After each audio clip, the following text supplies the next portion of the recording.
thank you to everyone here for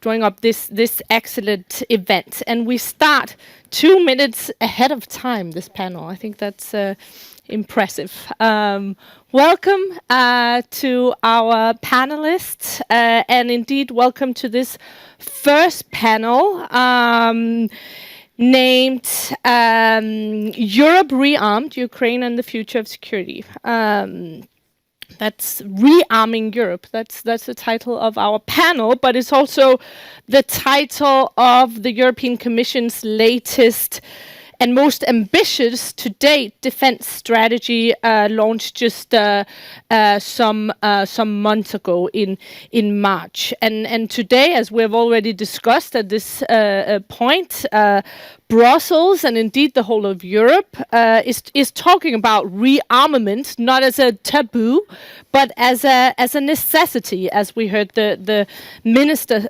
stress very clearly. And rearming Europe is rethinking everything that we thought we knew about peace and power and protection in our modern time. And in that rethinking and restructuring of our security, Ukraine plays obviously a very central role, because their security and Europe's are closely linked. We cannot have one without the other. And to unpack some of these very big and very timely and very difficult questions, I'm lucky to be joined by two distinguished and very insightful voices. We have Ian Bond, Deputy Director at the Center for European Reform. You have extensive knowledge about many of these things that we'll be discussing for the next 1 hour and 15 minutes or so. Russia, European Union foreign policy, US foreign policy. Then we have Svitlana Chekunova. You're a leading expert on energy at the Razumkov Center in Kiev, and your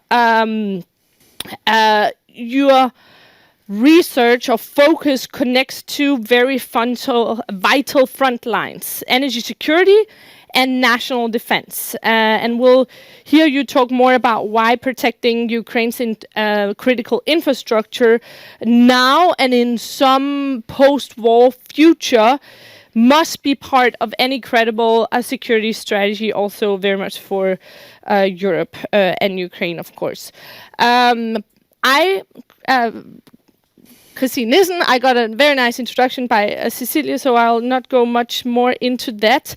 I will be moderating, which I look very much forward to, also because I have a long list of questions for you. We'll also open up the floor for our audience. I will, however, also, because I was lucky enough to be one of the authors behind the excellent TEPSA recommendations, I'll also do a very short sort of scene setter, a very brief presentation on how indeed the EU is indeed trying to rearming itself politically, institutionally, and also what role Denmark can have when it holds the EU presidency in just a few months.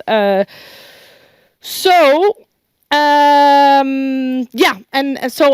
do that, a very quick scene setter. Then we'll hear from our two speakers, followed by a discussion on stage, and we'll open up the floor for you as well. And if we start out, there's been quite a few turning points the last couple of years.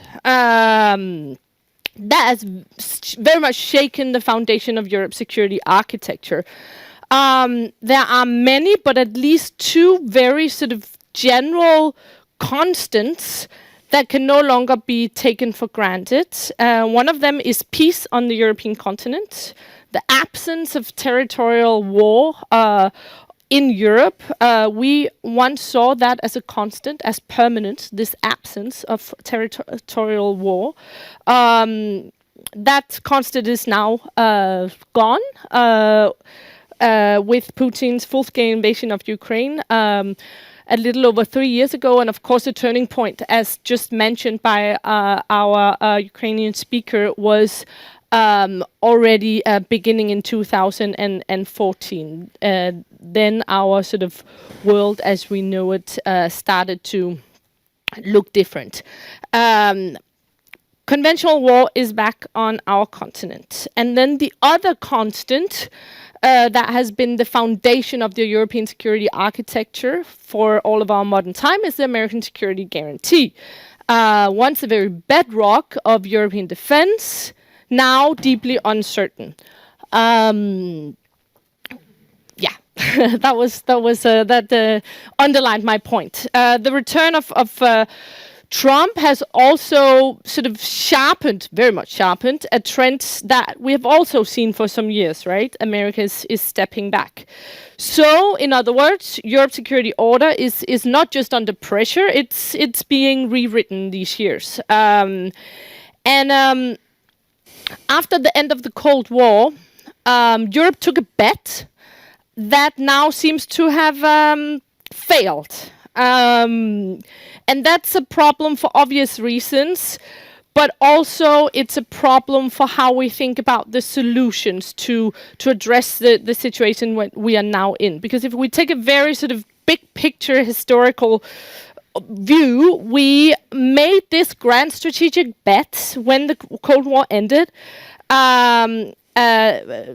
back to these constants that I mentioned before that are no longer constants. And this bet was that in this peaceful world, in this globalized world, we placed our security and our prosperity as well in a new kind of logic, or maybe not a new, because it has been the very part of the very DNA of the EU since the European Union was born. And that logic was interdependence, right? The assumption was very sort of simple, and it seemed very clever as well. Dependence on others brings peace and prosperity and stability. Security is guaranteed because not just because we have the American security guarantee, because we have NATO, but also by the very fact that you don't go to war with your friends or those countries that you depend on. And then we have a process of globalization that brought cheap Chinese goods to Europe and cheap gas from Russia, and we had this cheap, you could say, security also coming from the US. The perfect triangle that worked for a while. Now we see that it has failed. Russia has turned energy into a weapon.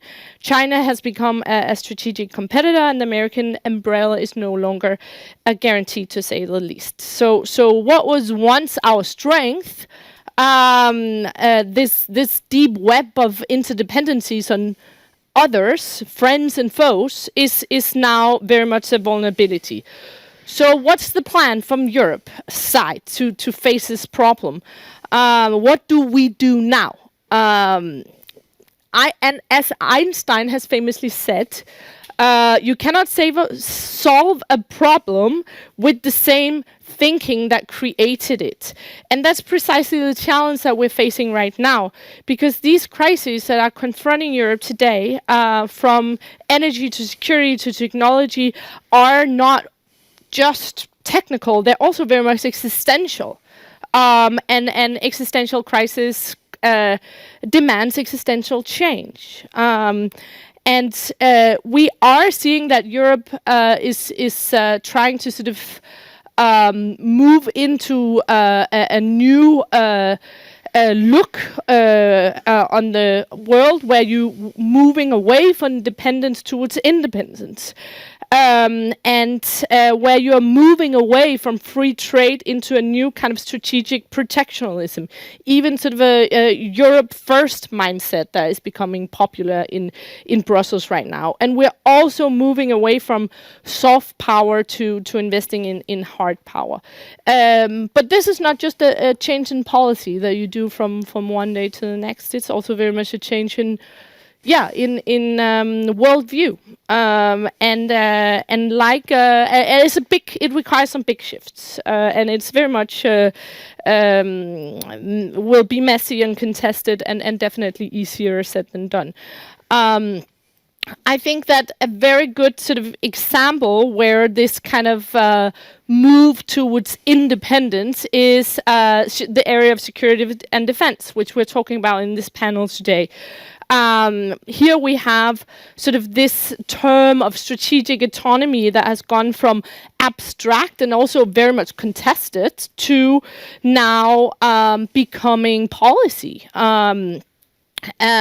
So to some extent, you could say that defense is very much a test case, and it's a hard test case because Europe's challenge here is double. We've talked about it already. The minister hinted on it.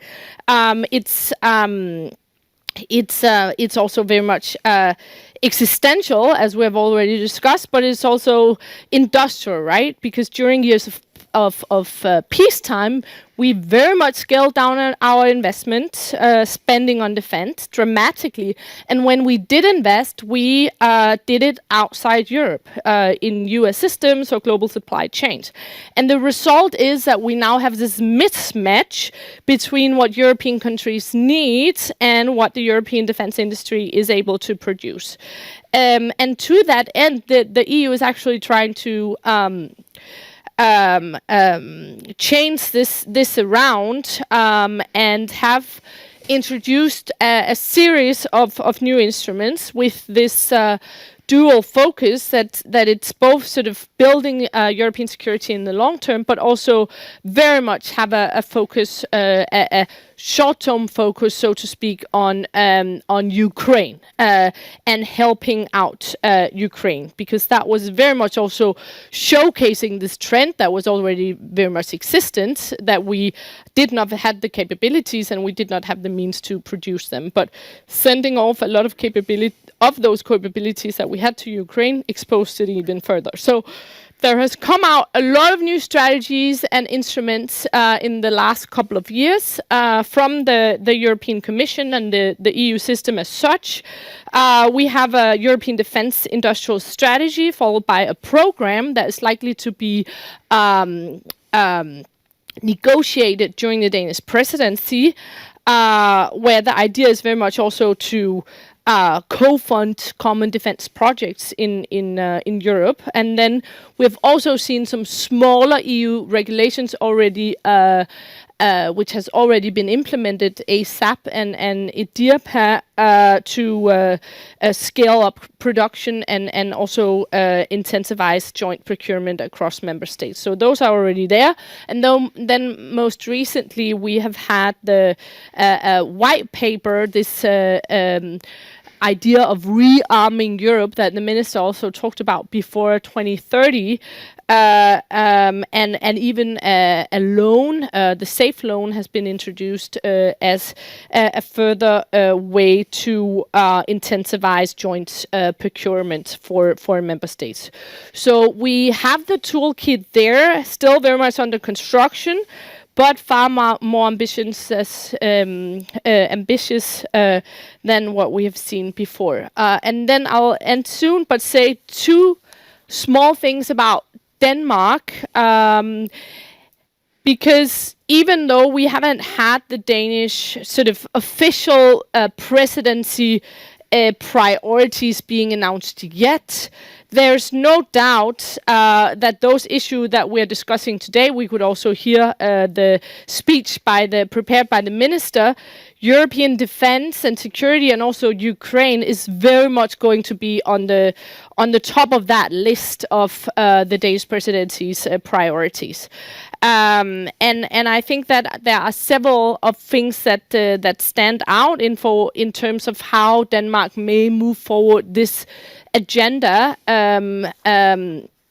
as Richard Young's also very precisely formulated. We do have Ukraine in a limbo right now, and that limbo needs to stop soon. So there's there is no doubt that Denmark will take the helm at a pivotal moment. And when it comes to security and defense, there are several things that could be done. One, secure this rollout of the new EU instruments, not least this Rearm Europe plan, as the title of this panel goes. Finalize some of these concrete instruments and get those off the ground that are very likely to follow on the Danish presidency. And then we have also heard already at this point this Danish model that could be scaled up even further by integrating Ukraine's defense industry into EU supply chains, which is very much on the table. So Denmark could definitely push and will push more here. And then there is this new idea of having a European preference where we need to strengthen and build our own independent European defense industry, but we have to do it while striking this odd balance where we do not undermine the transatlantic link more than necessary. And indeed, we can also use Denmark's fiscal weight to help broker some sustainable funding for some of these long-term priorities. So it's about getting things done, and there's a lot to be done, for sure. So that was it for me for now. I will pass the floor to our very distinguished speakers. Ian, Bond, I will begin with you. The floor is yours. Great. Thank you very much indeed, Christine. First of all, let me say it's a great pleasure to be in Copenhagen. I haven't been here, I realise, for about 20 years, which is far too long. I told Christine that I would talk about what Europe could do to save Ukraine from Putin and Trump. But actually, I've been reflecting over the last few days that really where I want to start is with a reminder of what Ukraine is doing to save the rest of Europe from Putin. Yeah. Because I think we sometimes are rather complacent about that. The fact is that for the last 3.5 years, Ukraine has been buying the rest of Europe time, and it's been paying for that in Ukrainian blood. I'm not sure that we have used that time wisely, and I might say a bit more about the white paper and the programme that the EU can't even agree on what to call it. No. You, as a good Northern European, are calling it Rearm Europe. Right. There are parts of Europe where anything that has the word arm in it sounds much too belligerent. And so it has to be known as Readiness 2030. So I don't think we've necessarily done a good job of using the time that Ukraine has bought for us. And I don't know how much longer Ukraine can keep buying time for us. As long as Ukrainians keep fighting, let's be very clear, that is keeping Russia away from the rest of us. But we have to ask ourselves, can that go on forever? And I'm not sure that it can. I think that complacency in Europe is something that long predates the war in Ukraine. For most of us, and I would include the UK in this, even though we probably weren't the worst offenders, we assumed for a very long time that the Americans would always be there. That we could, to some extent, underspend on our own defence because the Americans, with their immense defence budget, their immense military power, would always be there. Donald Trump has more rudely challenged those assumptions than any of his predecessors, but you can go right back to the Obama administration and the pivot to Asia to see that the writing was on the wall.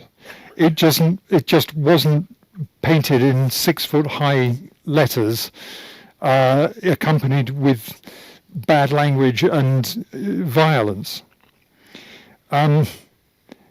Every time Trump talks to Putin, it becomes clearer that the security situation in Europe is very, very different, and that we cannot rely on the US.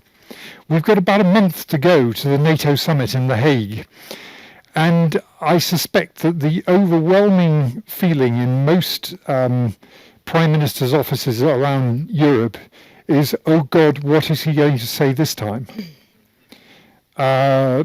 Since we're here in Copenhagen, I wonder what he'll say about Greenland. If not in the formal sessions, then in his press conferences.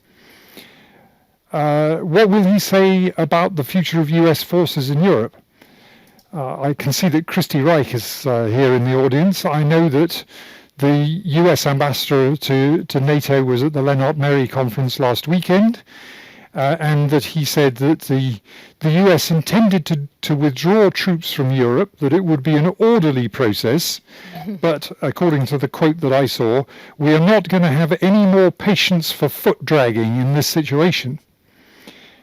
So what kind of American presence are we going to have in Europe after this? Who's going to benefit from the reduction in the US presence in Europe? I mean, I think I know the answer to that. It's only Vladimir Putin. So as the US reduces its commitment to Europe, Ukraine's success and Russia's defeat becomes even more critical to the future of European security. Ukraine itself is being threatened by both Putin and Trump. I mean, Putin wants to eliminate a sovereign Ukraine from the map. And every time someone suggests that, this is all about NATO, or, Putin's got legitimate grievances, he will remind us that his objectives have not changed, that he fundamentally does not believe that Ukraine exists legitimately as an independent state. He's taking a statement attributed to Stalin that death solves all problems, no person, no problem, and he's applying it to a whole country. No country, no problem. Trump is threatening Ukraine because, as we saw with the minerals deal, he basically sees this as an opportunity for extortion, not as a strategic partner. I'm afraid not entirely certain that all European prime ministers still, after 3.5 years of war, or if you like to look at it from another point of view, 11 years of war, I'm not sure that they all still understand what is at stake.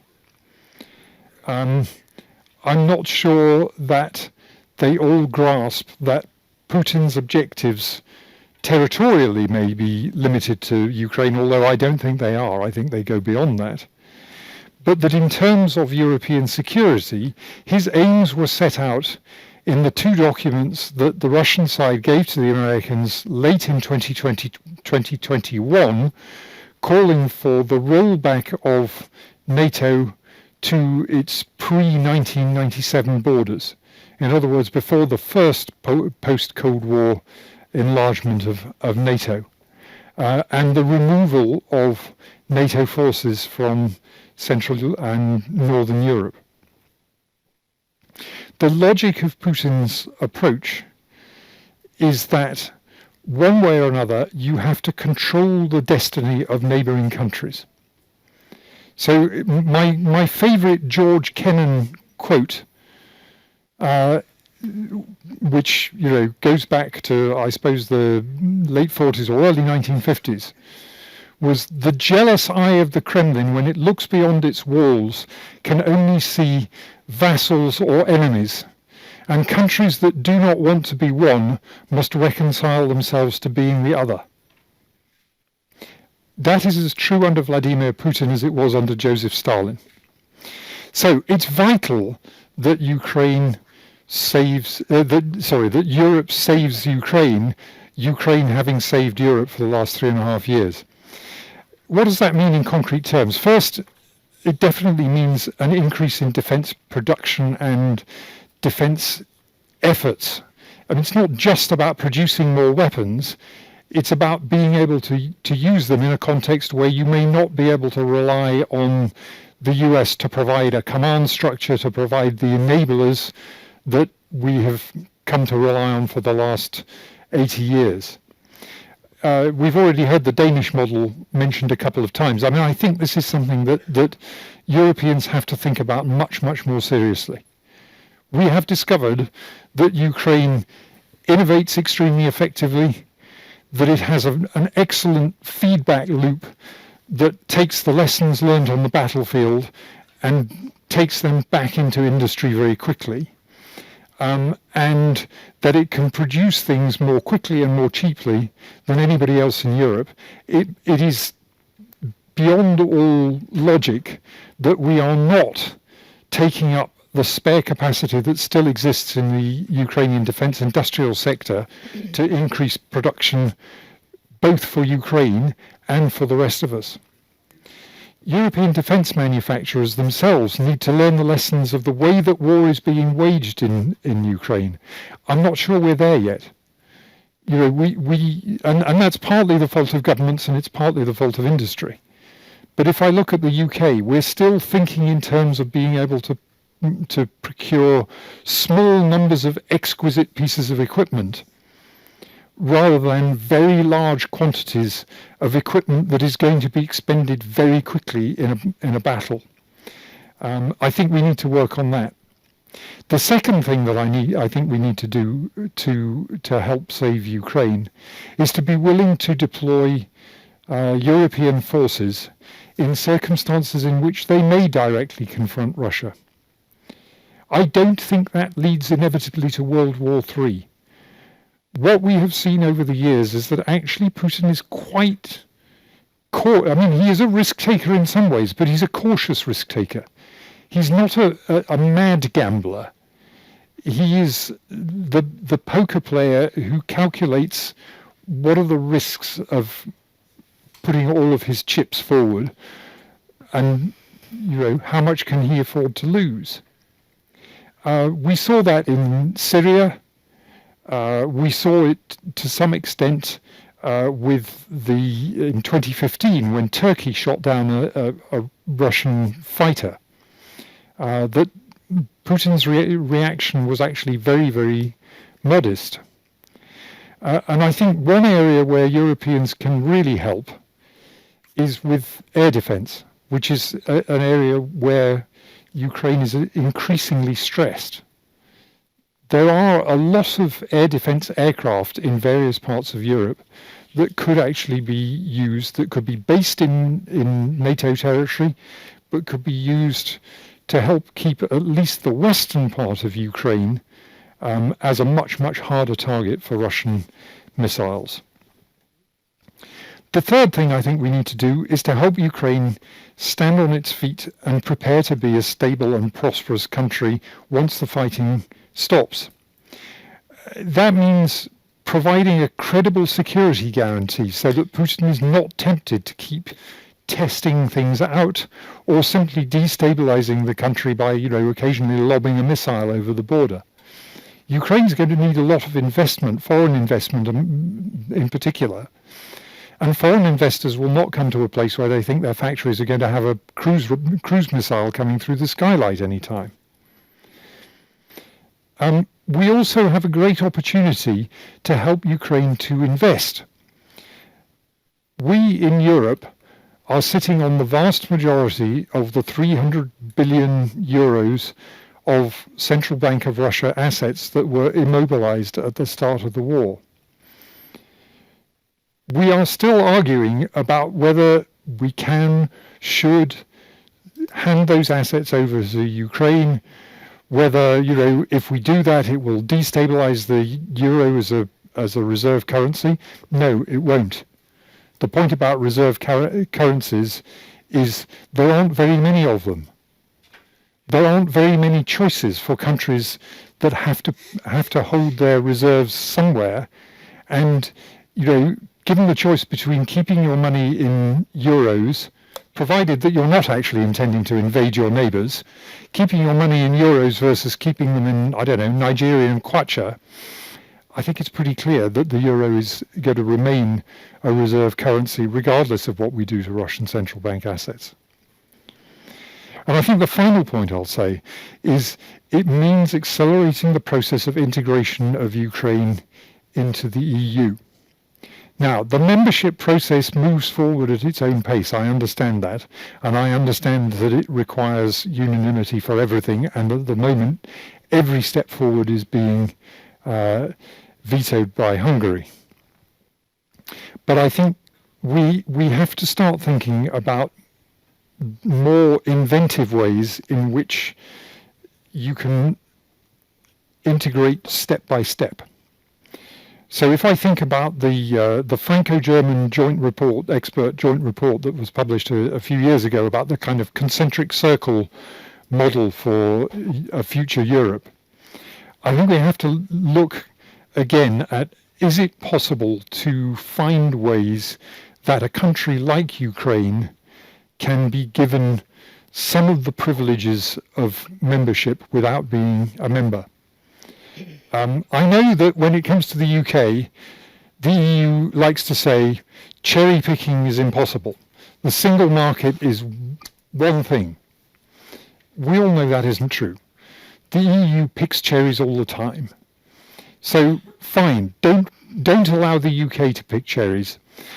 But the fate of Ukraine is much too important. If there are cherries there, let the Ukrainians have them. I'll stop it there. Thank you.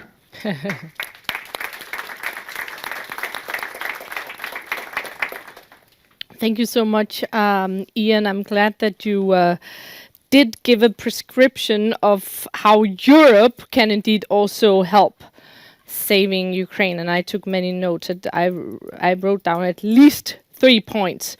More capabilities, and those to be autonomous ones. Fill up the capacity of the Ukrainian defense industry, and really be inspired of what Ukraine is doing, not least when it comes to building and innovating its defense industries. And then also be brave, including being ready to deploy European troops to Ukraine. I have many questions for you. I'll hold them back a little bit now. I am very happy to give the word to you, Svitlana, to tell us more about energy and how energy security relates to national defense, because this was also the war that taught us how energy is so crucial and so very much interlinked with quite a lot of policy areas, very much also that of security. Svitlana, the floor is yours. Thank you, Christina. Thank you for invitation. Thank you for introduction, and I'm happy to contribute to the discussion we have today. A very important discussion. So my mic is working. It's not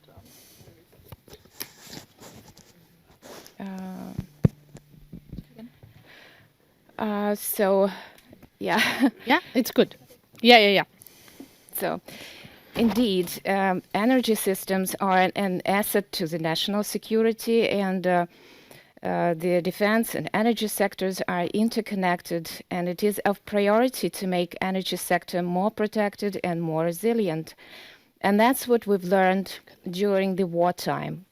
Apart from the actually physical protection that we can give to energy assets, building the shelters, providing a high level of security by anti-aircraft defense, there are many more aspects to be considered to guarantee holistic approach to sustainability of the energy system. And I would like to focus on the main 3 trends at the cross-cutting between the 2 sectors, national defense and energy sector, especially in the context of Ukraine's reconstruction and rebuilding amid ongoing war. And I would like to focus on the 3 points. The first one is reinforcing and decentralizing energy infrastructure. The second one is interconnectivity with the European energy systems. And the last point is the Danish-Ukrainian partnership. So the first one, there is a strong focus on reinforcing and decentralizing energy infrastructure to withstand military attacks and ensure operational continuity.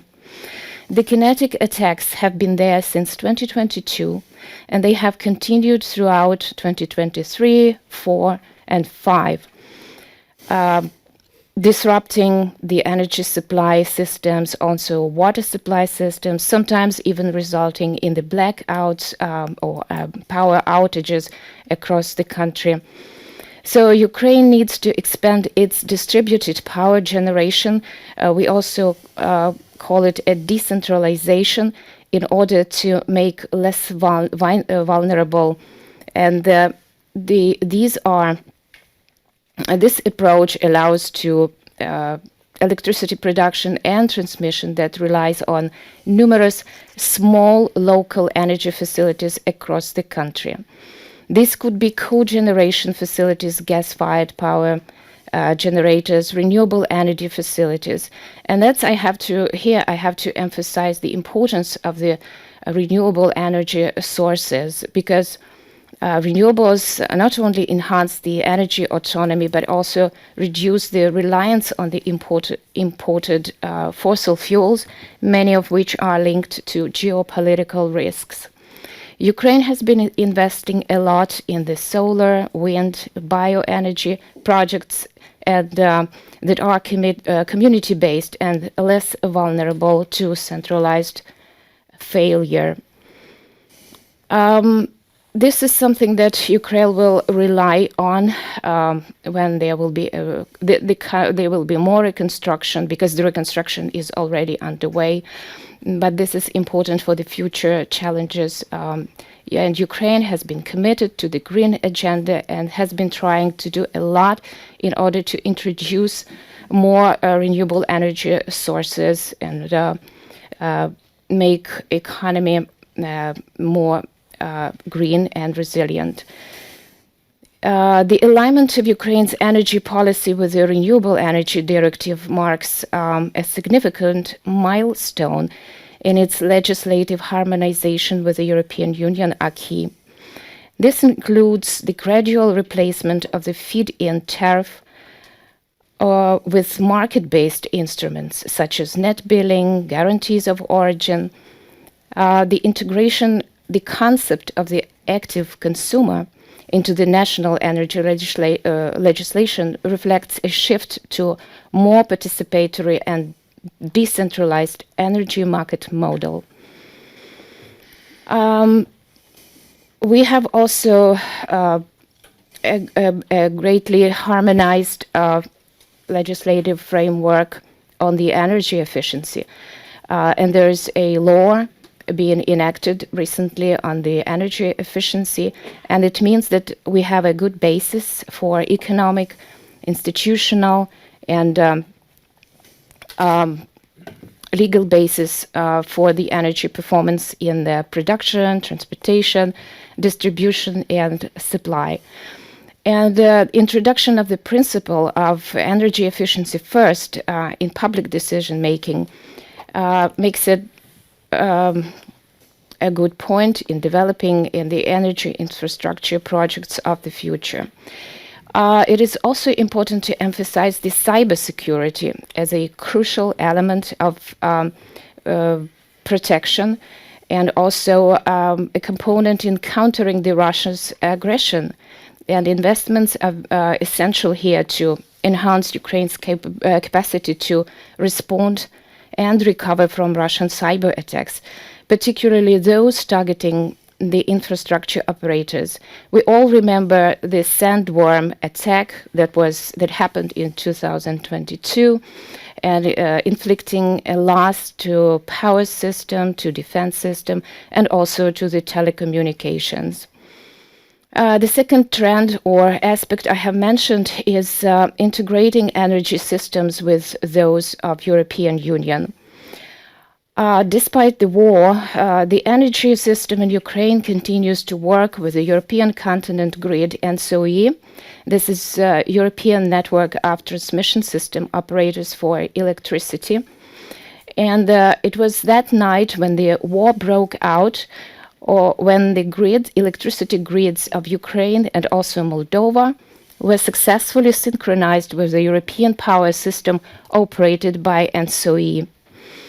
This serves both short-term and long-term benefits to both sides, because in the short term, this integration has enabled Ukraine to stabilize the electricity supply during the periods of intensive Russian attacks and also planned maintenance of the nuclear power plants.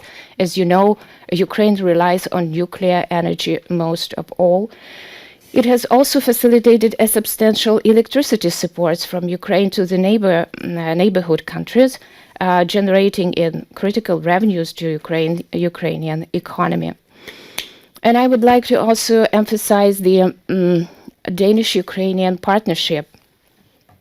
I had an honor to be, especially Mykolaiv Danish partnership.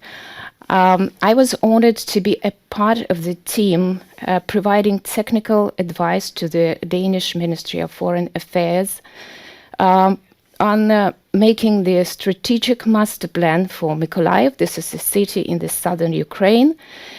This is a master plan. This master plan has horizon of up until 2050. And we were inspired by the Danish companies and also by urban technologies, including also renewable technologies, in order to provide a visualization of a modern and the green city of the future with the principle of building back better. And this was also performed as a response to the President of Ukraine's call to Denmark to supervise the reconstruction of this Ukrainian city. But Denmark is also providing a lot of electricity devices, like electricity generators and heating devices, to people living in Mykolaiv city and the region. It has also funded 13 mobile heating boilers to the city of Mykolaiv, and also funded repairs of Mykolaiv's existing central heating systems. Just to wrap up with this Danish-Ukrainian partnership, I would like to emphasize that, yes, energy security means national security, and there is a room for work, and there is a lot of things to do to make energy system more resilient and more protected, especially when we are talking already about reconstruction of Ukraine. Thank you.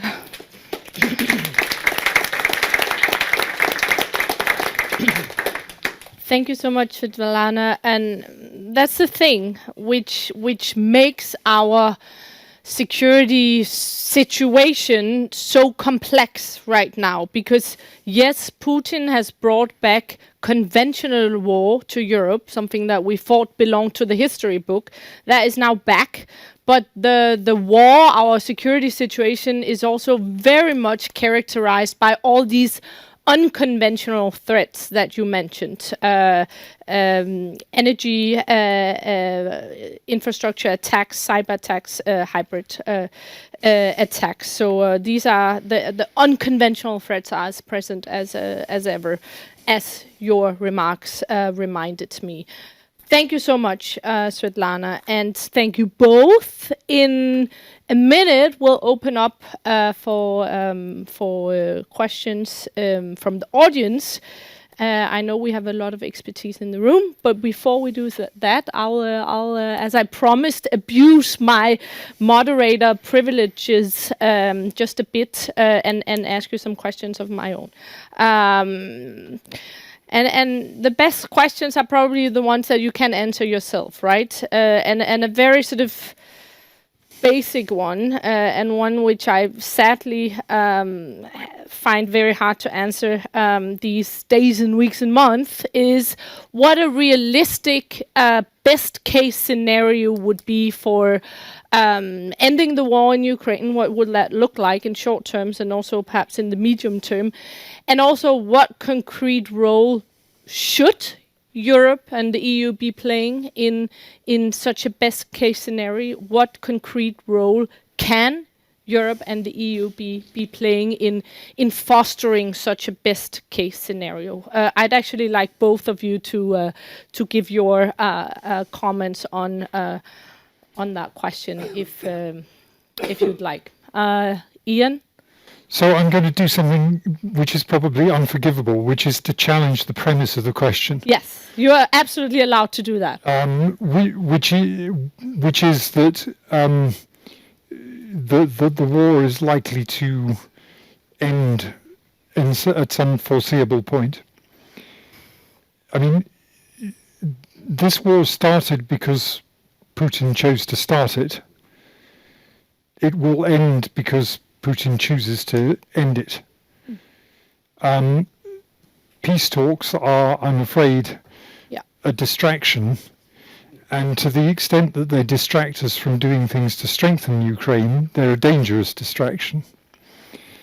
My realistic, I think, I'm not going to call it a best case, my realistic case is that we succeed in reinforcing Ukraine to the point where it is impossible for Russia to make further advances on the battlefield at an acceptable cost, and that we back that up with measures that will damage Russia economically to the point where it becomes much less attractive to carry on with the war. And we are a long way away from that. Yeah. You know, the amount of LNG that European countries are importing from Russia is going up, not down. That's unforgivable. I don't care how much cheaper Russian LNG is than anybody else's. It is unforgivable to be putting money into the pockets of a country that is attacking one of your partners. So that, you know, basically, I think, I'm afraid, this is not the year that the war is going to end. But it might be the year when we start to make it much less attractive for Putin to continue it. Right. I think that Ursula von der Leyen is calling this the steel porcupine strategy, which why not? she has mentioned a couple of times to do exactly what you just said, and hopefully Europe will live up to its role of doing just that. Svitlana, what do you have any comments in terms of best case scenario? And yes, the role I of agree Europe? to what Ian has just said, and I think if we have sooner or later we have at least ceasefire, we can continue peaceful negotiations endlessly, because it is impossible to continue peaceful negotiations while there is a battlefield action and also there is a civilian casualties that we are experiencing almost every day, with the Russians' missiles and drones are flying over the heads of the Ukrainians. At the same time, I think our international partners should be more decisive in putting more sanctions against Russia, because again, while discussing the peace and also while having the ceasefire, it would be important to have more sanctions that are really active, and they could actually help Ukraine and also Europe. And these sanctions have to be, I think, stricter even than they used to be. And it's not just about this shade fleet, or it's not just about the gas supplies. And we know, yes, Europe continues to import some of the resources from Russia. So the more sanctions, the better is to make Russia weaker and less capable of spending more money for the military complex.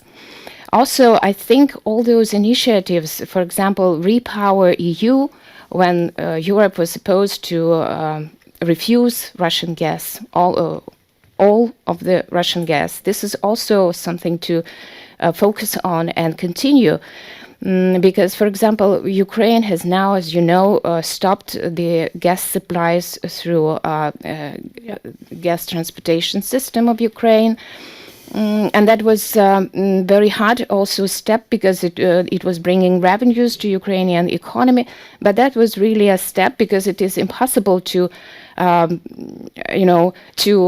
fight the enemy at the same time transport Russian gas, bringing revenues to the Russian economy. So if this initiative like Repower EU continues, that would also benefit a lot to the end of the war.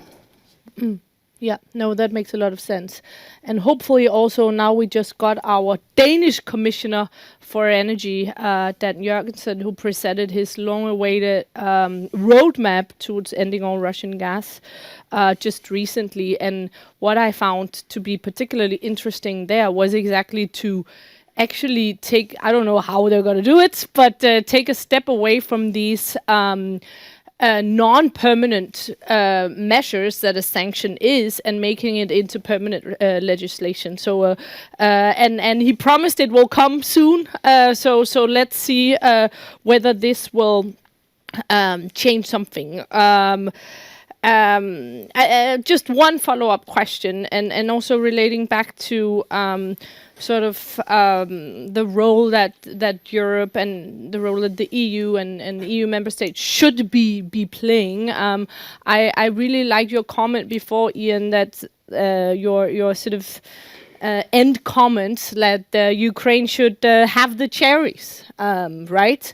I think that was excellently put, and I think that the EU is at least trying to sort of follow along that path when they, in this these measures, the white paper that I cannot figure out what to call and whatever, they do sort of want to keep and to integrate the Ukrainian defense industry into the European one. And also when it comes to energy reconstruction, there are also quite a lot of things going on there in terms of letting Ukraine get the cherries. But I would like to sort of maybe have you elaborate a little bit more on how that could be done, because we had the Danish minister stating here just not that long ago, and she, if one is a strong supporter of Ukrainian EU membership, it's her, but she also obviously mentioned the very sort of basic fact that we have now one, maybe in the future more, member states that are just saying no. So how can we sort of get around that and let Ukraine have the cherries? Well, let me pick one very specific cherry that we are about to take away from Ukraine, and that is the autonomous trade preferences that the EU extended to Ukraine at the beginning of the war. To allow it to export quota-free its agricultural and food products. If nothing is done, in just over, about 2 weeks' time, those trade preferences will be allowed to expire. Quotas will be reimposed on the amount that Ukraine is able to export. And moreover, because of the way that the quotas are calculated, they will be set at a level determined in part by when Ukraine was struggling to export because of in the early stages of the war, when it was not able to to export as much. The infrastructure was not there for exporting. So that's a cherry that we're about to take away from the Ukrainians, which we should be giving back. Yeah. I think there are probably other economic sectors, and Svitlana referred to some of the areas in which Ukraine is already has already aligned itself fully with the acquis, where I would like to see the EU making some also, autonomous moves, as it were, to allow Ukraine into those parts of the market. So it's not just about defense, Right. but it's more generally about how you prop up the Ukrainian economy. And Svitlana, cherries when it comes to energy and reconstruction, how many are there left? There's a lot of them. I will just comment on one of them. When I was mentioning the integration of the energy systems with the European Union systems, here we have, of course, here's the room for work, as I said, because we have to ensure the market coupling with EU, we have to implement EU legislation to enable this market coupling. But we also are expecting, for example, from the energy community to allow more capacity for Ukraine, for example, to export energy, electricity in the future. Of course, interconnectors are to be built, and also there is a lot of measures to be undertaken, but there's also things that are Ukraine would expect to be taken maybe faster, because the more the larger is the amount that Ukraine is capable to import and export, the better opportunities it is for Ukraine also to stabilize electricity supply, for example, and also have the opportunity to move more electricity to Europe, and especially when it will be a green electricity, because Ukraine is has a good chance to provide more green energy in the future. Also, it is this sector is still developing, but when we are talking about hydrogen as the future fuel, we also have a big opportunity for Ukraine, because Ukraine was already appointed as a part of the system that would provide green hydrogen in the future. Again, this technology is still being, developed, and it's not yet in place here in Europe, because we are relying mostly on the private networks, and it's not just a big developed system. But I see here Ukraine as a part of the future hydrogen backbone system, which is now being developed in Europe. And I know that Denmark is actively participating in this initiative. So there are a lot of different kinds of energy perspectives for Ukraine in European with Europe. Thank you so much. And now we open the floor for questions. And I already have noted down that Jim, the Secretary General of TEPSA, will have a question. Thank you very much, and very interesting exposes. I have a remark and a question. The remark, Ian, is on the question of integrating Ukraine particularly into policies. It's being done. They're already in more than half a dozen major policies, including Horizon, for instance. So I think that is agreed very largely. Unfortunately, I agree with you on the cherry, which may be taken away. It's a highly sensitive issue in Poland, in France, and a few other countries. I do not know what the Union is in the end going to do, but this is a really complicated issue. The question is about the minerals deal of the United States with Ukraine. I have noticed that many people in Europe said, at last there's an agreement. My feeling was not like that. My feeling was, what are they doing? Now, I understand the argument that it's something to keep the Americans interested. But I personally do not think, and I want to have your opinion on this, whether we should accept the reasoning behind this on the part of Mr. Trump, because if we do that, it will have far-reaching consequences on other issues. And my second question is maybe a bit more to Svitlana, is the question of compatibility with the EU, because of course, then people start. I'm not arguing legally here. I'm arguing politically whether it is acceptable that the United States, as a third party, and in a party which no longer provides guarantee in the long term for security, should have a privileged access compared to the European countries, where you will be a member of, on half of the economy of Ukraine. So I have a real problem with that. So could you answer that question? Okay, Yeah. perfect. Okay, so now I have Jim's question, and I have noted down that five more people has a question. I think that we'll hold on to Jim's question, and then we'll take two more, Kristi Reich and the gentleman over here, and then so these two, and then we'll go back to the panel, and then we'll take three more. Thank you very much to the speakers, Kristi Reich, Director of ICDS in Tallinn. And thanks, Jan, for mentioning Lennart Meri Conference, indeed, which we just organized in Tallinn. And we heard there that indeed the US intends to reduce its presence in Europe. It's a matter of when and how quickly, and not if. We should not be surprised. I think Europe is still gradually recognizing what this actually requires, that we need to get serious about preparing to defend ourselves. And you were talking about the various EU instruments. We have talking about what Ukraine has to contribute. But I think we have to be honest to ourselves that the EU also kind of struggles to respond quickly enough and deliver quickly enough.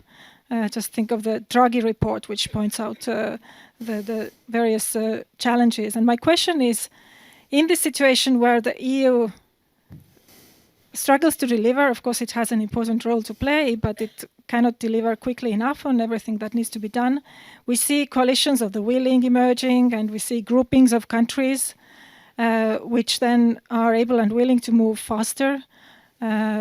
We see some signs of kind of new leadership by the UK, France, Germany, with Poland kind of picking up. So how do you assess this picture? Are you worried about fragmentation? Is it, or is it just a positive thing that we have these active groupings emerging? Thanks. Yeah, and then last question here. Perfect. Thank you very much for your presentation. My question would be in connection with the fact that with the starting a very nice model where you have the Chinese cheap goods and then you have the Russian energy and the American protection. But now the fact is this: it's not the Chinese goods, but it's the Chinese weapons that are helping the Russian forces. And then on the other hand, you yourself, Ian, you asked this question, which I'm putting it back to you, that the transatlantic relationship where you have America not wanting to prolong this war because once again their interest is in Asia-Pacific region. So you mentioned the thing about pivot to Asia. The third thing which I want to bring, which was not discussed, is the 80% of the population of the world living in the global south do not want this conflict to continue because it is actually affecting them, their energy needs, their security, food security, etc. So you have a new global situation where the need of Europe is that they should play a role. Finally, right. How would you see this continuation when America wants to go in a different direction, Asia wants Europe have some expectations from Europe, and continuation of war? Maybe only few countries in Europe probably are insisting on that. Thank you. Yeah, thank you very much. Okay, so we'll start out with those three very, very excellent questions. And I'm so glad because I had several of them listed down myself that I wanted to hear your opinion on as well. Firstly, the US-Ukrainian mineral deal, which I also cannot get my head around whether it's the first sort of positive step, because it is something that Zelensky has emphasized again and again, that this is something that he really generally wants. The terms, yeah, as they are, and it seems like exactly as you say, what is behind is Trump wants to get his money back, right? And then there's a question about compatibility, and then Christie's question, which I think is also so central and something that I'm very happy that we can have some time to discuss, because do we have the right institutional setup in Europe today to address the current situation? NATO and the EU have their problems, right? So are we seeing more fragmentation? Is that fine or not? Will we see the building of new institutional setup in a short, medium-term future? And then this question about the rest of the world, right? The global south, and where are the rest of the world in terms of this conflict? Once again, we have some very Eurocentric eyes on the problem, perhaps. Yeah, and then I have 3 more on my list. So if you have some sort of quick answers to some very big questions, the floor is yours, both Ian and Svitlana, and then we'll take 3 more questions after that. Okay, so I'm going to let Svitlana deal with some aspects of the minerals deal. Right. But what I will say is I share your worries, but I would be more worried if I thought that this deal was actually going to be implemented by the time that Donald Trump leaves office. I think the reality is that no miners are going to deploy in Ukraine in a time frame where Donald Trump is still going to be in the White House, and this agreement may be forgotten after that. Christy, I think you're right. I think there is a risk of fragmentation.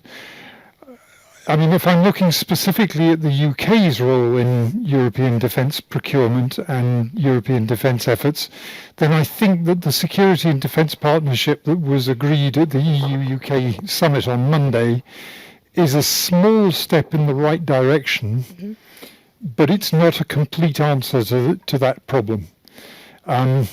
Because you're moving towards a situation in which you have an Article 5 guarantee which covers 23 of the 27 members of the EU, but backed by a United States which we can no longer rely on.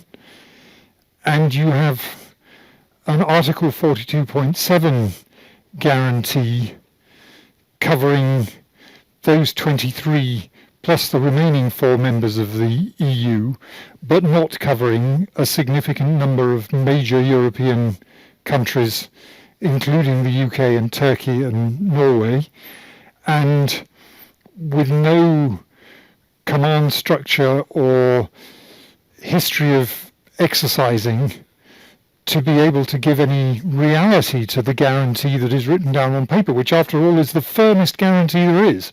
Article 42.7 is a much firmer guarantee on paper than Article 5 of the Washington Treaty. And I think, so a few years ago, I used to laugh at people who said, what we need is the Western European Union again. But the reality is, we may turn out to need something like the Western European Union, which brings together all of the European countries, whether they are part of the EU or not, because otherwise you have a very strange geography and architecture in Europe with these strange gaps where countries are covered by a guarantee that they can't rely on or not covered by a guarantee at all. And it seems to me that that's a destabilizing situation to be in. And I think the last question, I think you do make a very important point, but I would say there's only one country in Europe that is interested in the continuation of this war, and that's Russia. For the rest of us, if the war stopped tomorrow, we would be delighted. And we would be right to be delighted. I think what is important is that we do indeed try to make sure that the supplies on which you rely, whether that's food and agricultural products or whatever, are continuing to flow. And I think that, in fact, a lot has been achieved in that direction. There's probably more that we could do. But believe me, I don't think there is any country in Europe apart from Russia that thinks what a great idea to carry on with this awful war. Svitlana? I will try to surf on what I have heard. I might miss something, but compatibility is the first thing I would like to emphasize. Yes, there is a room for work, and also everyone would be talking about, that sometimes Ukraine is backward and falling behind on what it can do. But we should also think about Ukraine is surviving now, and it is absolutely impossible. Some of the institutions are still active and still working, but some of them are stepping back. But I think it has to be a good balance between the two parties, because Ukraine is doing a lot in order to fulfill its program, in order to be closer to the accession moment. And there is also, as I said, the balance is also a goodwill and good cooperation between the two parties in order to make it happen as soon as possible. When it comes to the partners and the coalition of the willing, and whether or not we can observe the fragmentation, yes, I would say it's at some point, yes, because there are very controversial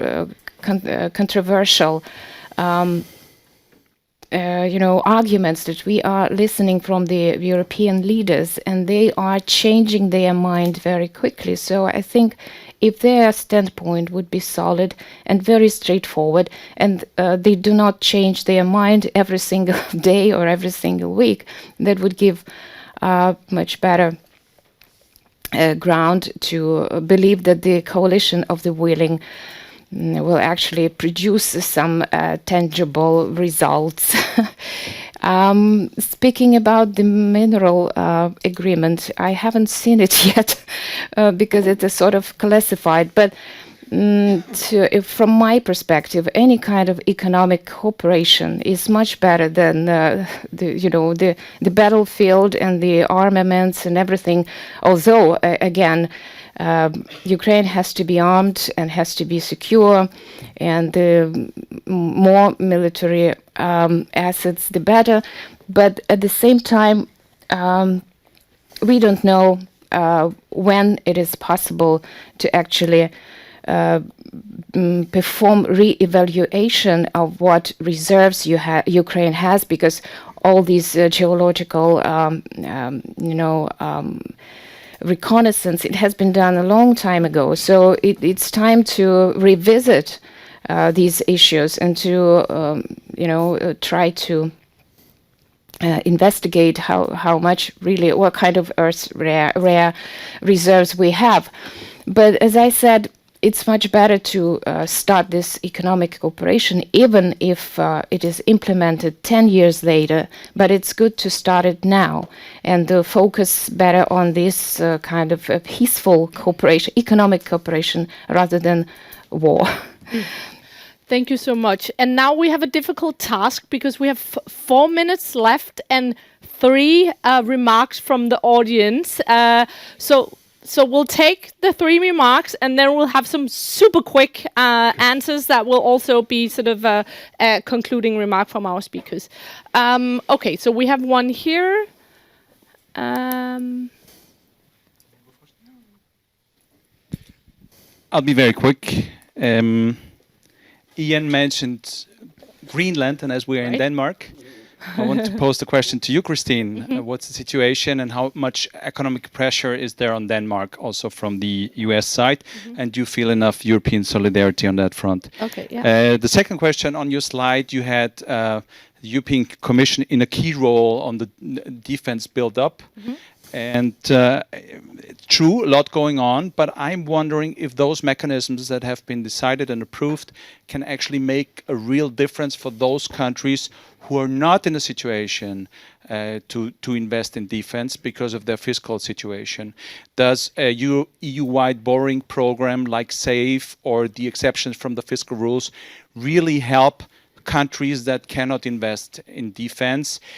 What do you think? And that's another question to you, Christine.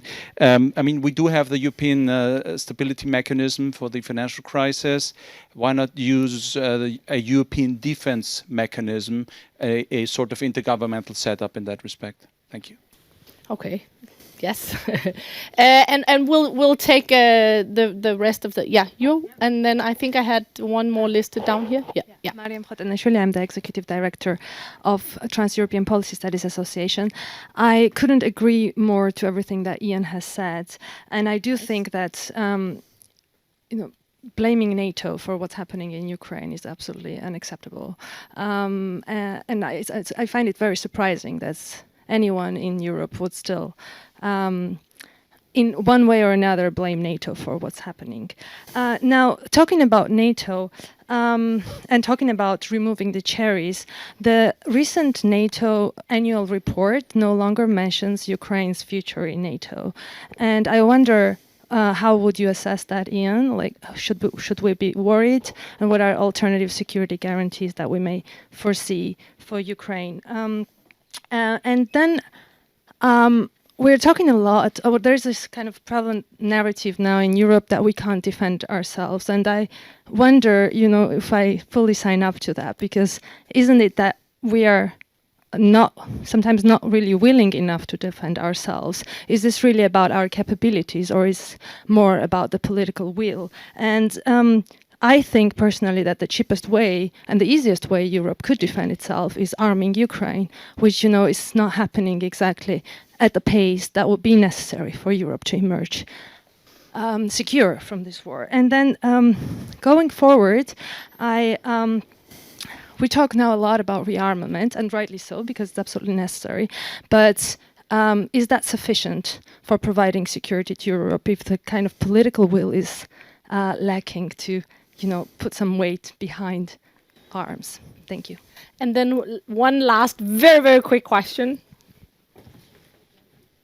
Hello, Mats Brown, Institute of International Relations, Prague. I think I can be very quick because I want to pose a similar question as Christy and Paul about the coordination mechanism, right? It's interesting to see the stress of the role of a European Commission while we are talking about European defense, or more correctly, defense industry. And of course, we have a commissioner for defense and space, which is an interesting innovation. But still, just pushing this question a little bit further, because also the main part of the money in Rearm Europe is national money. So what about the role of also the presidency here? Is it something which should be done to kind of facilitate the coordination here? Because there is a big risk that a lot of the spending might be kind of double spending or not spending in the most efficient way to create the coherent defense necessary.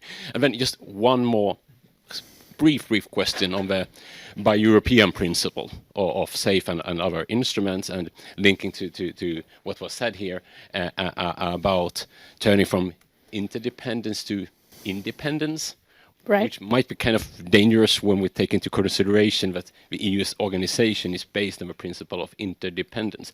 But just when we focus on bi-European, when we look at the arms industry, are there any potential risks of that as kind of even speeding up the American withdrawal from Europe, etc.?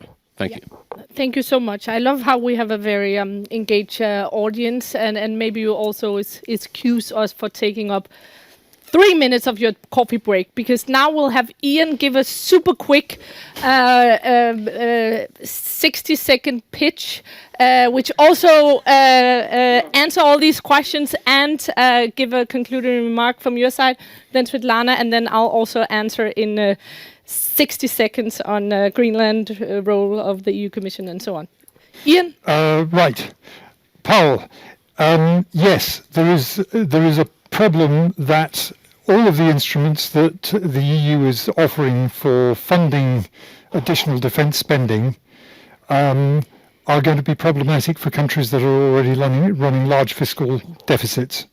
And that's why I have considerable sympathy for the argument that you should have something like the Next Generation EU grants scheme that you had for post-pandemic recovery, rather than only loans. So that's one comment.